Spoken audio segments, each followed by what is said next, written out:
constituyente.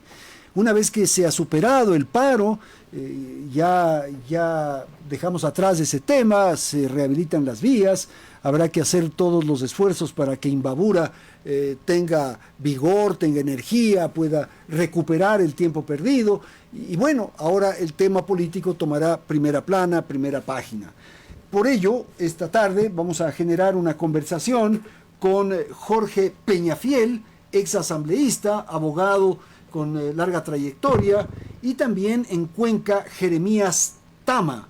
Él es un analista político que nos recibe con cierta frecuencia en Cuenca, y naturalmente Jorge también es invitado con relativa frecuencia acá a nuestro estudio. Les hemos pedido entonces que nos permitan conversar sobre algunos aspectos del momento político del país. Vamos a empezar por un hecho que se produjo este día y que quisiera la opinión de nuestros panelistas, y es esta información, este anuncio que hizo Marlon Vargas de que la CONAIE suspende, cesa el paro. Esta era una aspiración nacional, me parece, ya mucho tiempo, 30 días de estos bloqueos en algunas provincias. Quisiera la apreciación de ustedes.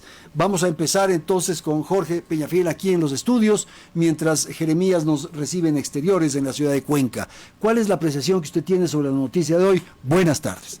Querido Andrés, muy buenas tardes, un gusto estar aquí contigo, un saludo a toda la audiencia. Bueno, la decisión de la CONAIE y de Marlon Vargas creo que es el colofón final de la debacle de los liderazgos violentos en la CONAIE. ¿Qué es lo que quiero decir con esto? Que la CONAIE, después del debilitamiento del paro, de la, yo diría, salida abrupta de la agenda de violencia y de caos que querían causar, eventualmente terminan sucumbiendo estos liderazgos.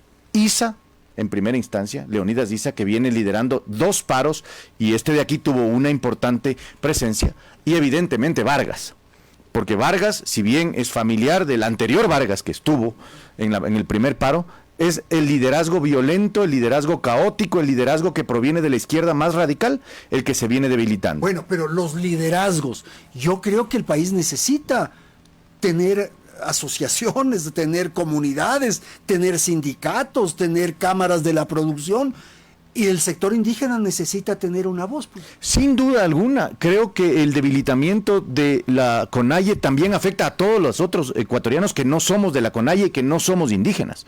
¿Por qué? Porque todos, como bien dices tú, necesitamos organización, necesitamos agentes legítimos con quienes conversar, discutir, acordar agendas políticas nacionales. Y si no hay organización social, política, gremios, ONGs, espacios, finalmente no hay acuerdos. Entonces necesitamos no solo que la CONAIE se fortalezca con liderazgos evidentemente más sopesados, inteligentes, al menos del siglo XXI, y también, evidentemente, otros liderazgos y otros espacios. Porque fíjese, ¿no? Ahora prácticamente no existen sindicatos en el Ecuador. No hay sindicatos. Lo cual no es conveniente porque no tienes con quién discutir lo que tú dices o negociar. Estaremos próximos a, por ejemplo, resolver el tema del salario mínimo vital. Lo ideal es tener interlocutores. Pues. Interlocutores, tener gremios, tener cámaras, tener sindicatos, tener agentes políticos con quienes discutir la vida del Ecuador, pues. Y si no llegamos a tener eso, como la CONAIE, como las organizaciones sociales, como los gremios y demás, vamos a tener el caos institucional, y además, peor todavía, a puertas de una constituyente que posiblemente sea el próximo paso, ¿no? Esta es la primera intervención de Jorge Peñafiel. Es el turno ahora de nuestro amigo Jeremías Tama en la ciudad de Cuenca. Jeremías, ¿cómo recibe, cómo lee, cómo interpreta esto que ha sido motivo de noticia el día de hoy, la terminación del paro? Buenas tardes, adelante, le escuchamos. Querido Andrés, antes que nada, muchísimas gracias por la invitación. Un saludo también a todos los que nos escuchan a través de la señal de Radio Quito, de Radio Platinum. Un saludo a Jorge. Bueno, ¿cómo interpretar esto? Yo, sinceramente, esto ya le veía venir, pero el gobierno creo que tuvo una parte fundamental, que es actuar bien. ¿Por qué le venía a venir esto, Andrés? Porque si nosotros nos damos cuenta, la CONAIE y las fuerzas indígenas tuvieron una suerte de deslegitimidad. ¿Cuándo empezó la suerte de deslegitimidad de las fuerzas indígenas? Empezó cuando se lanza primero Leonidas Issa en las elecciones y saca un porcentaje relativamente pequeño frente a lo, entonces esa legitimidad se fue minando poco a poco. Después el gobierno nacional les bloquea las cuentas, les acusa de terroristas a los líderes indígenas. Eso mina de nuevo legitimidad inmediatamente. No sé si fue en uso de la fuerza pública que hizo el gobierno, eso me parece muy debatible, pero sí podemos decir que el estratégico uso de la fuerza pública que hizo el gobierno. Entonces, además, también el gobierno hizo el decreto 126 en un momento bastante bueno políticamente, en un país polarizado. Cuando tenemos un país polarizado, cuando no existen los encauces sociales, los encauces políticos para que esa parte de la población vaya hacia otras ideas que tal vez en algún momento representaron, como en el 2018 los líderes indígenas, en el 2022 tal vez un poco menos, pero se organizaron de otra manera, y también con un gobierno mucho más endeble como el de Guillermo Lasso, tenemos resultados como estos, que realmente la falta de legitimidad de la CONAIE más el estratégico uso de la fuerza pública del gobierno dan como resultado que la CONAIE hoy día tenga no sé si decir desprestigio, pero al menos sí es este acabose que yo creo que es temporal. También mencionó, y me parece importante, la falta de sindicatos, el debilitamiento de la agenda social. Ese debilitamiento de la agenda social es algo que lo venimos viendo en el país, no desde ahora, sino desde la década del correísmo. Acordémonos que en la década del correísmo se cerraron muchísimos colegios, se quitó la obligatoriedad de pertenecer a colegios, se empezó a acabar con los sindicatos. Entonces, acabar con la organización social es algo que lamentablemente también está en la agenda de este gobierno. Y es algo muy importante que como sociedad civil tenemos urgentemente, Andrés, que tomar el papel, tomar la posta para que exista nuevamente la organización de la sociedad civil en las diferentes agendas. Y ahora que viene una constituyente, como bien mencionó Jorge, una constituyente es un lugar donde se deben unir todas las agendas del país. El momento constituyente es un momento de paz nacional, donde se debe unir el país para finalmente lograr, entre comillas, ese nuevo ordenamiento jurídico que dé paz al país. Entonces necesitamos tener una agenda con la unión de todas las agendas de este país que en este momento no existen, porque no existe la organización social para esto. Perfecto, Jeremías, claro, y eso nos pone ya al tema que habíamos previsto para esta conversación, y es la Asamblea Constituyente, la consulta popular. Y lo que dice Jeremías me parece absolutamente cierto. O sea, ya hemos repetido con insistencia de que la Constitución, las constituciones tienen que ser un pacto social. Tenemos que reencontrarnos, tenemos que discutir entre todos, tenemos que hacer esto que se señala con frecuencia también de los muchos uno, como se dice. O sea, todos para ser uno. Y ahí es necesario esto que ha señalado Jeremías, que esté el tejido social vivo, que esté los sindicatos, que estén los gremios, que estén las asociaciones, que estén las cámaras, en fin, para que vivan y hagan. Porque el momento es complejo, pues, Jorge. O sea, hacer una constitución polarizados, peleados, enfrentados, no tiene sentido. Bueno, pero sí, coincidiendo que en efecto en el mundo ideal todos tenemos que coincidir en el objetivo, luchar juntos y todo. Esa no es la realidad, no solo aquí, sino en ninguna parte del mundo. Bueno, pero no, pues, o sea, que discutamos eso. O sea, tú y yo no estamos de acuerdo en determinada cosa, no importa, pero hablemos, discutamos, intercambiemos opiniones y quizás al final vamos a aceptar o al final saldrá la luz, como se dice. Correcto, es decir, lo que necesitamos hacer es un proceso hacia la constituyente justo y legítimo. Eso es lo que tenemos que asegurar. Ahora, ¿quiénes vayan a ser los constituyentes? ¿Quiénes van a ser los legítimos voceros de los sectores, de los gremios, de los espacios sociales?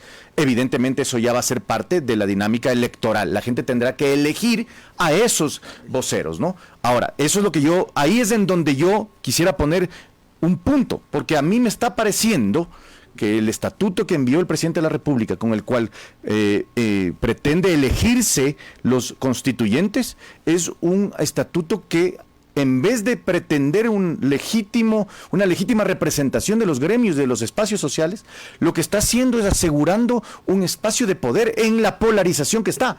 Ese es gravísimo, porque es una constitución para mi medida. Exacto, y volveríamos a hacer el mismo proceso que hizo Rafael Correa en el 2006 y 2007.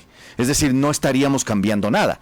Lo que tenemos que asegurar, creo yo, como ecuatorianos, que el proceso sea absolutamente justo, para todos, que todos tengan la posibilidad de representación, así como todos tener la capacidad de ir. Obviamente, aquí hay que decir algo y muy claramente, no pueden ir todos libremente sin ningún tipo, al menos de experiencia o conocimiento de la normativa y de los espacios sociales. No podemos elegir garabateros, no podemos elegir payasitos, no podemos elegir tiktokeros o personajes que son de la farándula. Porque eso es lo que nos ha hecho daño a la democracia, a la institucionalidad, al desarrollo de espacios verdaderamente para todos. Por eso tenemos que asegurar que este estatuto lamentablemente no está sucediendo, pero tenemos que asegurar que quienes van a ser electos al menos tengan estas credenciales, ¿no? Podríamos debatir si es conveniente o no, en fin, ese ya es otra discusión. Pero finalmente vamos a ir a esto. Y lo ideal es que logremos hacer la mejor constitución posible, que ese sería el esfuerzo. Exacto. Eso, y ponernos serios en algún momento de la historia, maduros, republicanos, demócratas, y hacer una constitución que perdure, no sé si 300 años, para no repetir la frase de Correa, pero que perdure el tiempo. Porque de lo contrario, Jorge, va a pasar lo que tú dices. Gana las elecciones después de 5 años, 6 años, el nuevo gobernante o la nueva gobernante y otra constitución. Si Noboa nos propone repetir la asamblea actual, No va. evidentemente eso no es legítimo, no es correcto, no es un cambio versus lo que tenemos actualmente. Y por tanto no debería aprobarse la constituyente, si es que me preguntas a mí. Pero evidentemente tenemos que aportar, porque no nos podemos quedar en la crítica. Yo le he dicho, yo soy muy crítico al gobierno de Noboa, le he dicho varias veces que tienen tintes autoritarios, tintes autocráticos y que no está ejerciendo debidamente lo que denominamos democracia. Pero de ahí a una constituyente es un espacio, yo diría, diametral, grande, que podemos aportar y generar ese espacio necesario. Yo sí soy partidario de la constituyente porque veo que la constitución correísta que tenemos actualmente nos ha generado una debacle institucional en donde el hiperpresidencialismo se ha impuesto por sobre las dinámicas democráticas, en donde el control está en manos de pocos y los demás están fuera del tema, la corrupción, etcétera, etcétera, etcétera. Tenemos que cambiarla, pero elegir bien, así nos hayan propuesto un estatuto que no asegura eso. Para hacer una buena constitución, que ese debe ser el anhelo, la aspiración de todos. Jeremías, ya metidos en esto entonces, para repetir, ¿qué constitución, qué elementos, cuáles podrían ser los aportes que podríamos señalar o que valdría la pena mencionar? Porque hoy día el presidente de la República concedió una entrevista a una emisora colega, a nuestro buen amigo Miguel Rivadeneira, y una de las críticas que he visto en las redes sociales es que no ha planteado, que no ha señalado los ítems que debería contener la constitución que se va a trabajar en el 2026. Jeremías, por favor. A ver, bueno, Andrés, verá, primero, ante lo que hablábamos hace un momento, si todos tenemos que coincidir en una constituyente, justamente la búsqueda de una constituyente es que no todos coincidan, sino que las agendas diversas puedan encontrar el encauce dentro del ordenamiento jurídico nuevo del país, ¿no? Entonces, ¿quiénes van a ser los constituyentes, Andrés? Ahí hay un grave problema que Jorge ya mencionó y que no me quiero adentrar mucho, el estatuto. O sea, perdóname, Andrés, pero estamos haciendo la nueva constitución de un país y las reglas del juego son 80 personas que tengan 2 requisitos, igual que en la asamblea actual.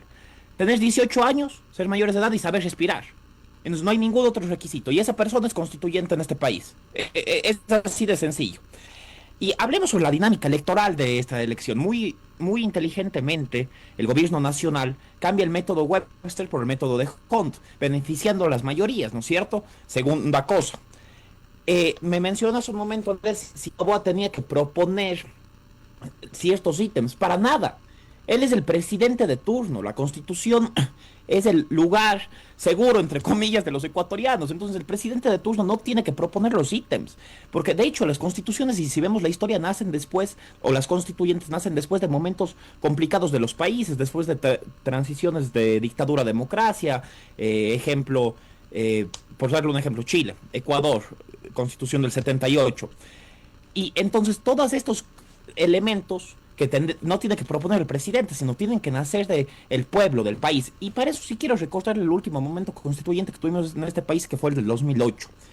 En el 2008, aunque usted no considere, yo he revisado, estudiado muy de cerca ese momento constituyente y me he dado cuenta que tuvo mucho más encauce democrático que este.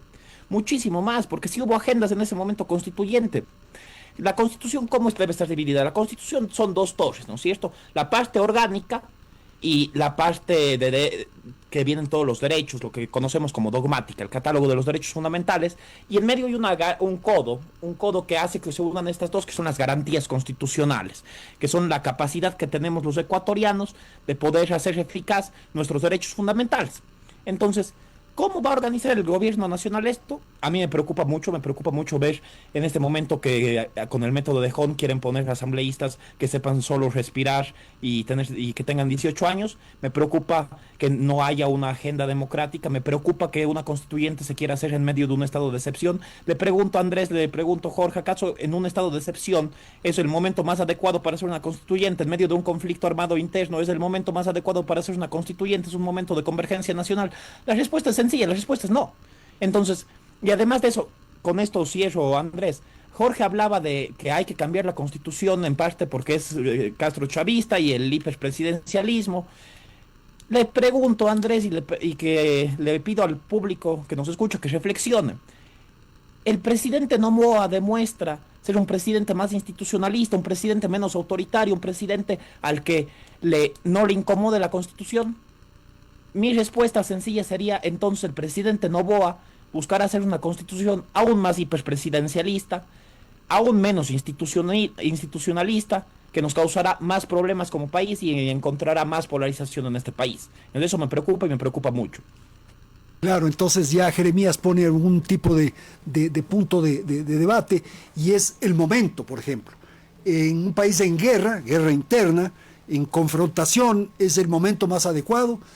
El presidente, con su estilo, con su temperamento y con su conducta, garantiza tener una constitución que tenga las condiciones democráticas que aspiramos todos los ecuatorianos.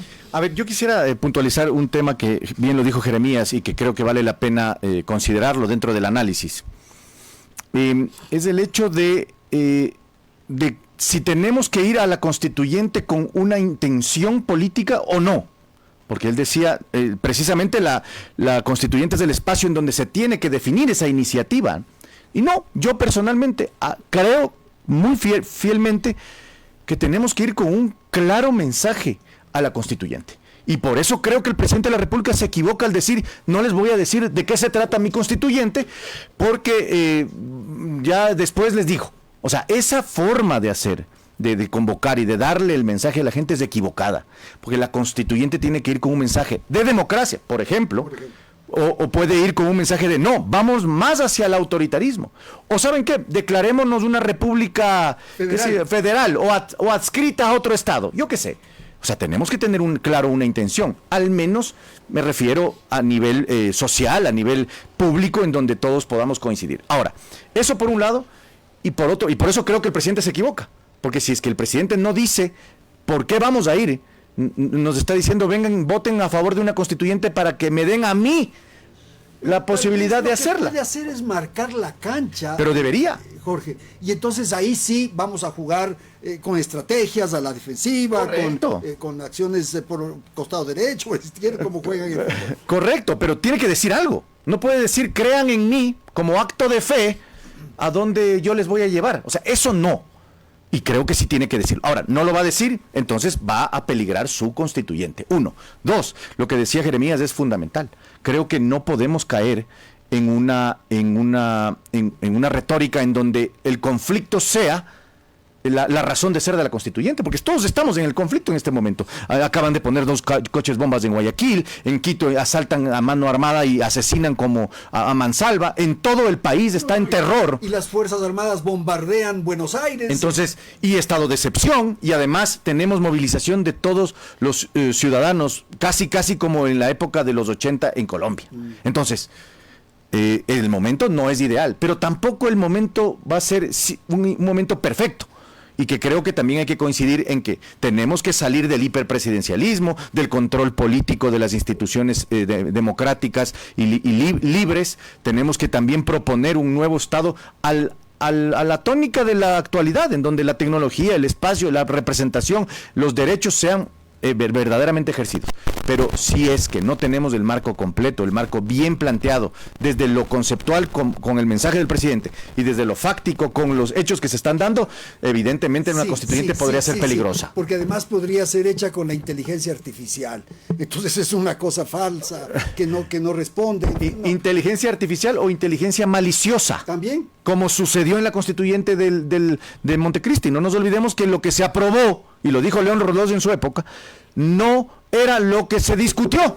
O sea, no hubo un proceso constituyente, hubo un proceso que vino directamente ya redactado, una constitución, y se puso en votación. Eso fue lo que hubo. Entonces, evidentemente no podemos permitir que eso pueda o vuelva a repetirse, y peor aún, volver digamos, a reinaugurar lo mismo que queremos sepultar, ¿no? Jeremías, entonces hay riesgos. Ahora mismo Jorge ha señalado algunos de esos problemas que se pueden presentar. Desde su perspectiva, quizás señalar los 2 o 3 riesgos que usted advierte que podrían ocurrir, que se podrían presentar en la Asamblea Constituyente. A ver, bueno, Andrés, antes que nada, lo que ustedes hablaban, si el presidente propone la constituyente, no significa que es el dueño de la constituyente, y le voy a explicar por qué. Porque entonces mañana el correísmo gana los asambleístas constituyentes y no servirá de nada la agenda que ya haya puesto el presidente antes, pues. Entonces ese es el problema del juego democrático. Y ese constituyente ya tendrá mayoría correísta. Le estoy poniendo un caso de ejemplo, no más, pero bueno. ¿Qué es lo que va a pasar, Andrés, con la constituyente y cuáles son los riesgos? Primero tenemos las preguntas de la consulta popular, que son además 3, ¿no es cierto? Bases militares, el tema de los asambleístas, Andrés, reducción de asambleístas a 80, bueno, depende, creo que hasta menos de 80 van a quedar, y el tema de no financiar a los partidos políticos, que el Estado no financia a los partidos políticos. Entonces, estamos diciendo que esta pregunta va a ganar y que los asambleístas constituyentes ya entrarán sin financiamiento, lo cual disminuirá a que únicamente los asambleístas constituyentes puedan ser los auspiciados por la fuerza del gobierno nacional o por la fuerza del correísmo, que por alguna razón pues tiene mucho dinero para hacer campañas, y eso ya lo hemos visto. Entonces tenemos esos dos polos primero. Vamos a tener unos constituyentes puestos simplemente por 2 fuerzas que en este momento tienen el dinero, o en el caso de que alguna empresa privada, algún gremio o lamentablemente el narcoterrorismo decida auspiciar candidaturas. Entonces, ya, punto número 1. Punto número 2, Andrés, se hace una asamblea constituyente que en el estatuto dice que durará 180 días con un máximo prorrogable, creo que de 90 días. O sea, va a durar un año esa asamblea constituyente. Entonces, esa asamblea constituyente, supuestamente, de acuerdo a la jurisprudencia del 2009 de la Corte Constitucional, no se puede declarar de plenos poderes. Doctrinariamente sí se puede declarar de plenos poderes, en fin. ¿Qué pasa si se declara de plenos poderes, Andrés? Le pregunto, ¿qué pasa? Y se va a declarar de plenos poderes. Porque el gobierno nacional va a buscar que la Corte Constitucional. Tenemos un problema con la señal, quizás podamos nuevamente hacer el contacto con Jeremías, porque hemos ido perdiendo el internet y el enlace por Zoom, pero claro, ya pone unos elementos interesantes. Continuemos nosotros aquí, Jorge. Por ejemplo, los plenos poderes, no sé si están resueltos. ¿Qué ocurre en esas condiciones? Es importante considerar lo que yo siempre digo: mira el pasado para ver qué pasa en el futuro. Claro. ¿Y qué pasó en la Constituyente del 2008? Lo mismo. Todo el mundo decía, el Tribunal Constitucional de la época decía, no se puede declarar de plenos poderes una constituyente porque simplemente eso sería ir contra la propia Constitución y por ende nacería viciada la nueva Constitución, etcétera. Pero lo hizo. Y yo coincido que esa podría ser uno de los escenarios que se dé, siempre y cuando tenga mayoría el gobierno nacional en este momento, que es el que controla el status quo. Y yo creo que si en cambio sucede lo que dice digamos, el escenario posible de que el correísmo o cualquier otra fuerza llegue a obtener la mayoría, podría darse que no se declare de plenos poderes. Y ahí interrumpo porque no sé si es pertinente que trabajen simultáneamente la Asamblea Constituyente y la Asamblea Nacional. A ver, en principio no, si es que no se declara de plenos poderes, Podrían. Podría. Pero si es que se declaran de plenos poderes, evidentemente la constituyente, constituyente podría no solamente declararles cesados, sino incluso al propio presidente de la República y a todo el mundo, ¿no? Entonces, ahora, sobre ese escenario, ese es lo que tenemos que discutir. Yo creo que si es que no hay una intencionalidad clara de qué es lo que vamos a hacer en la constituyente, darle como acto de fe al presidente de la República un voto a favor de la constituyente sería un error. Pero de que también tenemos temas absolutamente acuciosos, necesarios y urgentes que resolver, como el combate al crimen organizado, como la justicia constitucional, como la participación ciudadana en la Constitución y en el Estado, como la estructuración del poder público en el Estado, Consejo de Participación Ciudadana, Consejo de la Judicatura, etcétera, tenemos que hacerlo también. Por tanto, yo creo que aquí hay una oportunidad para al menos de ciertos ciudadanos, como ciudadanos decentes, como personas que tienen la capacidad y además la intención de cambiar el status quo para mejorarlo, no para empeorarlo, no para volverlo más hiperpresidencialista como aparentemente podría estarse pensando con el presidente Noboa, ni tampoco más abierto al crimen organizado como aparentemente buscaría el correísmo. Entonces habría la oportunidad de una tercera vía, pero repito, eso pasa, primero, por revelar las cartas. ¿Para qué queremos la constituyente, señor presidente? Ahí debería haber un panel o un espacio en donde el presidente de la República pueda decirlo. Uno. Y dos, al correísmo. También, ¿a dónde va? ¿Qué quiere hacer? Quiere proponer constituyentes para que no cambien la Constitución. Entonces tampoco es aceptable. Entonces, ese es el debate público. Yo he sido muy claro, ¿no? Ese es el debate, naturalmente, para eso nos van a convocar, porque entre las opciones está decir no, y en tal virtud no hay asamblea constituyente.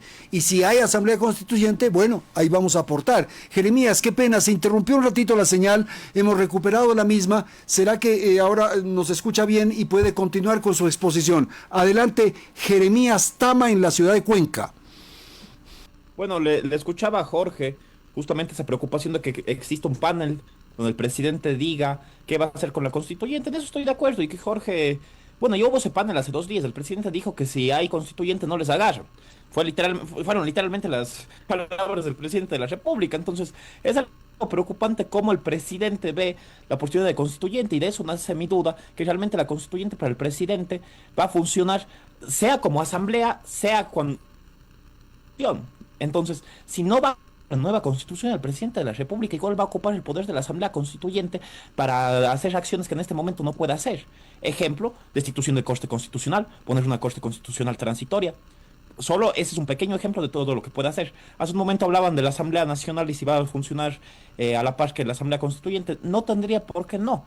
Porque mientras la Asamblea Constituyente se encarga de hacer el nuevo poder, la otra se encarga de mantener el poder constituido. Entonces, mientras no exista un nuevo poder constituido, existe el poder que tenemos en este momento. Si pierde la constitución del 2026, que será la que propondrán la nueva constitución del 2026, si pierde esa, la constitución del 2008 sigue vigente.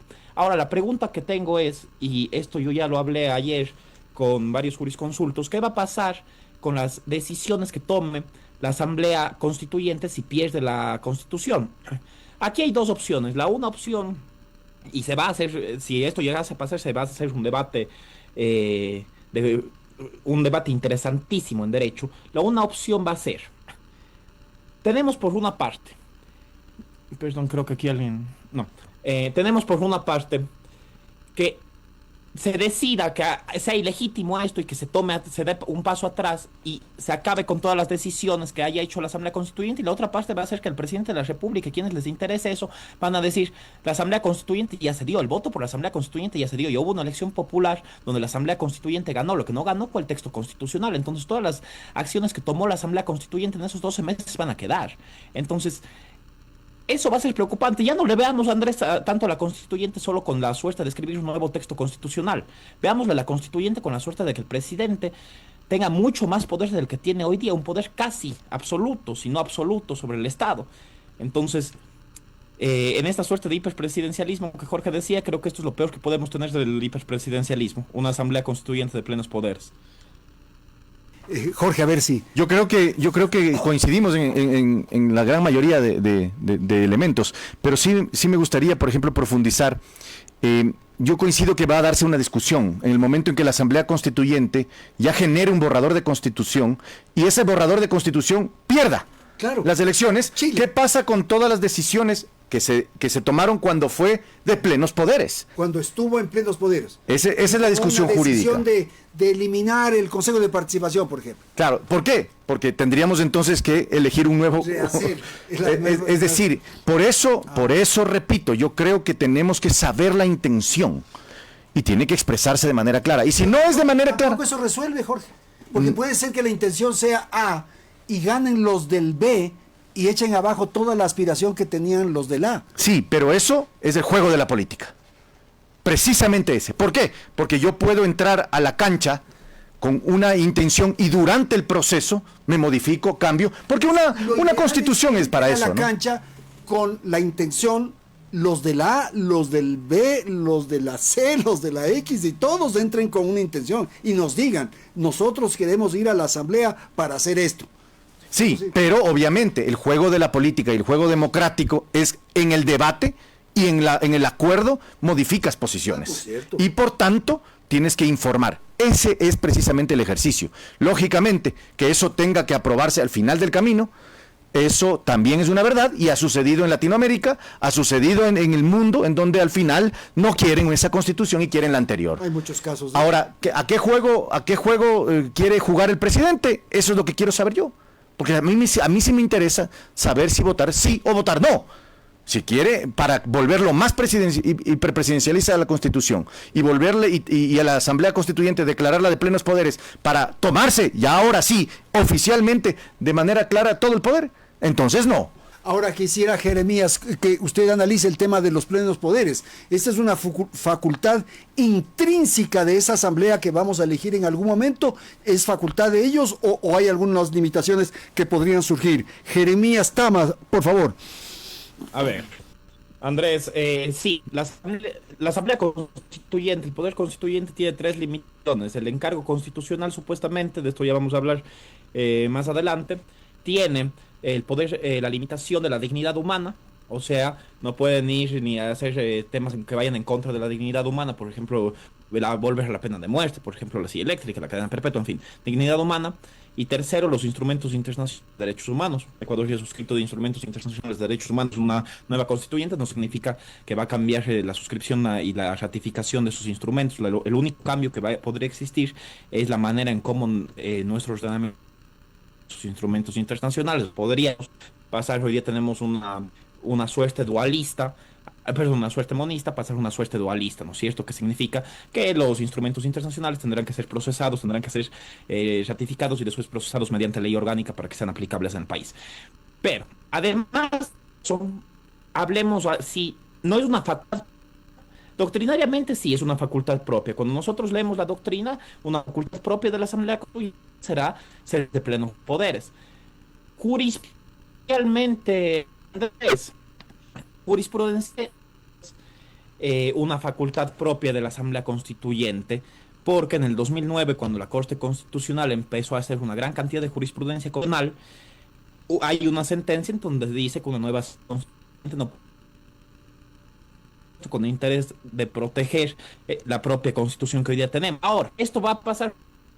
No, porque jurisprudencia va a limpiar, Andrés, porque estaban redactando una nueva constitución, en fin, se van a declarar de plenos poderes y no hay que hacer ahí, porque una asamblea constituyente se puede declarar de plenos poderes. Entonces es así de sencillo.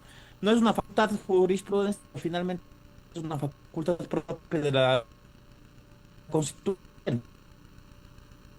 Tenemos algunas dificultades con esa conexión, quizás no vamos a poder continuar con Jeremías, vamos a pedirle que en algún otro momento podamos reunirnos y poder tener una señal de mejores condiciones. Pero bueno, ya estamos concluyendo porque estamos sobre el tiempo. Jorge, no sé, sobre esto me parece que es pertinente, ahí sí tener claro los planes, la propuesta que tiene el promotor, el impulsor, que es el presidente de la República. A ver, ahí sí. yo sigo sosteniendo que aquí tenemos que ir con una intención clara. Del proponente, de quienes no están con el proponente y de las vías y diferentes opiniones que puedan haber en el escenario. Lo que tenemos que asegurar, y lo único que tiene que asegurar el Consejo Nacional Electoral es igualdad de condiciones, que ese ya es otra discusión. No lo ha hecho en últimas elecciones al presidente de la República le permitieron incumplir la Constitución para efectos del tema de la vicepresidenta y bueno, etcétera, y no hubo igualdad de condiciones. Ahora debería, al menos por concepto, porque el Consejo Nacional Electoral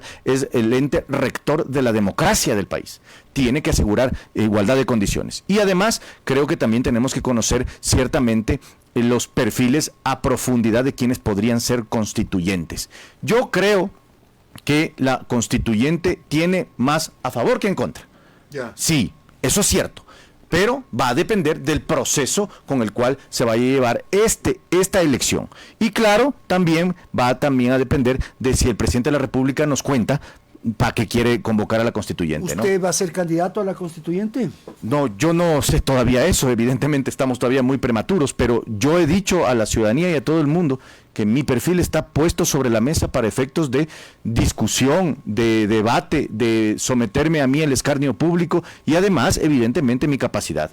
Yo soy una persona que se ha formado en política y conozco del tema. Porque entre las posibilidades es que la población diga no, y entonces de gana estamos... Claro, así es, además no hay inscripción, no hay debate, no es que estamos viendo perfiles, no, estamos discutiendo si vale la constituyente o no vale. Esa es la primera etapa. Y en principio, hasta ahora, yo creo que sí tiene más que sí, a que no. Solamente para terminar, querido Andrés, ¿cómo más vamos a resolver el problema del crimen organizado? Yo quisiera preguntarles a todas las personas que dicen que hay que impulsar el no. ¿Cómo vamos a resolver el crimen organizado de este país? Está infiltrado en todas las instancias económicas, políticas, sociales, de todo tipo del país. Solamente si es que los identificamos con claridad y objetividad, con un proceso político que nos lleve a someterlos, a destruirlos, porque hay que decirlo claramente. Pero la Constitución no resuelve eso, pues. Por eso, no, sí, claro que lo hace. La Constitución te da las herramientas. No haya crimen organizado. No me refiero al titular, me refiero a las herramientas que te permite utilizar el poder público. ¿Por qué? Porque sin duda alguna esta Constitución actual, que es extremadamente garantista, al hacerlo extremadamente garantista, lo que están haciendo verdaderamente es a favorecer la impunidad, porque es decir nada al final del camino. Entonces, procesos claros, definidos, con vedurías y con control constitucional internacional, no me refiero constitucional, sino control de los instrumentos internacionales firmados, que bien dice Jeremías, hay que respetarlos, de acuerdo, pero necesitamos resolver este problema. Porque si no, entonces el crimen organizado nos va a ganar la batalla y eso no podemos permitirlo. Y de hecho el crimen organizado está en tierra fértil, en tierra fácil, porque le da estas opciones. Claro, eso es evidente. y las acciones de protección y el beneficio del habeas corpus y las acciones constitucionales y el debilitamiento de las Fuerzas Armadas y tal, o sea, lo que viene en la Constitución actual. Tenemos que cambiar eso. Hemos intentado, al menos yo lo he dicho, una reforma profunda, no se han podido dar por varias razones, entonces genera la necesidad de una constituyente, pero una constituyente clara, en donde se beneficie la democracia, los derechos y se defina el objetivo claro que es mejorar las condiciones de seguridad, de salud, de educación y de los derechos de todos los ciudadanos. Okay, vamos a hacer un tercer intento, a ver si Jeremías puede hacer una exposición final. Tiene unos 2 minutos, Jeremías, si es tan amable, quizás las condiciones técnicas hayan sido ya superadas, hayan sido mejoradas. Por favor, adelante. Ojalá que esta sea la vencida, querido Andrés. Bueno, realmente creo que ha sido bastante fructífero lo que hemos conversado hoy día. Quisiera que alguien del gobierno haya podido escuchar estas entrevistas. Ojalá que haya sido así. Pero realmente creo que en este momento el país no se le acerca solo un momento constituyente, no solo se le acerca un momento de una consulta popular. Creo que es muy importante lograr entender que se acerca un momento en donde estamos frente a un cambio radical o se está intentando hacer un cambio radical. Si hablamos del ordenamiento jurídico, posiblemente el lector común no te pueda entender. Pero si podemos hablar de la vida diaria de la gente, que es lo que lleva una constitución, tal vez ahí sí te puedan entender. Entonces, hay que entender, primero el país tiene el deber de entender qué es la constitución y cómo funciona. Este es un pacto social, un pacto programático que hace el Estado con la sociedad. Entonces, esa constitución, Javier Pérez Royo, constitucionalista español, decía que la constitución es un edificio, un nuevo edificio, nos estamos construyendo un nuevo edificio. Y el problema de ese nuevo edificio, también ejemplificaba Pérez Royo, el problema de ese nuevo edificio es que cuando se empieza a sentar el edificio, se empieza a trizar, ¿no es cierto?, para irse asentando en la nueva tierra. La nueva constitución, el proceso postconstitucional tiene un alto coste social, Andrés. Jorge. Tiene un alto costo también económico en un país que se está desangrando, en un país que tiene una crisis de salud pública, una crisis en educación superior, una crisis en educación media.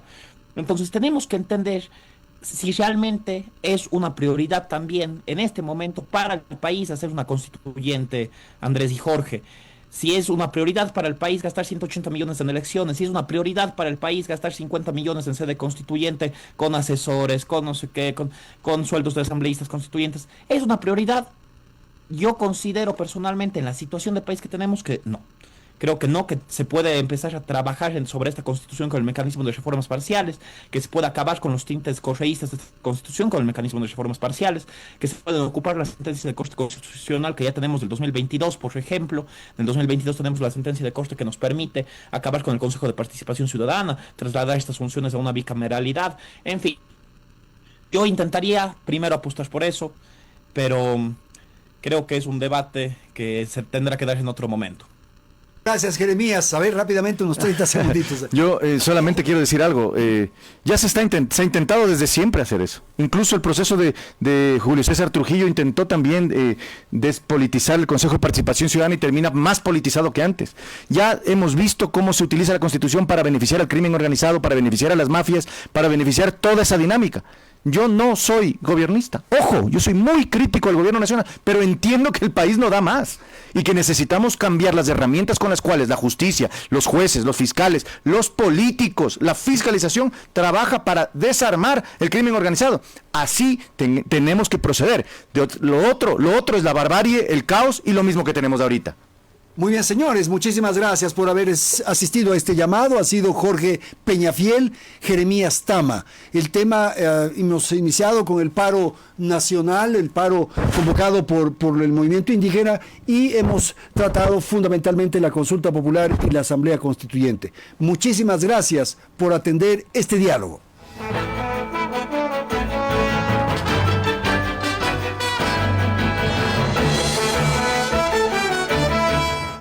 Cada tarde, de 16 a 19 horas. Regresando con Andrés Carrión. Es hora de saber. Es momento de informarse. Todas las noticias. Todos los sonidos. Excelencia informativa.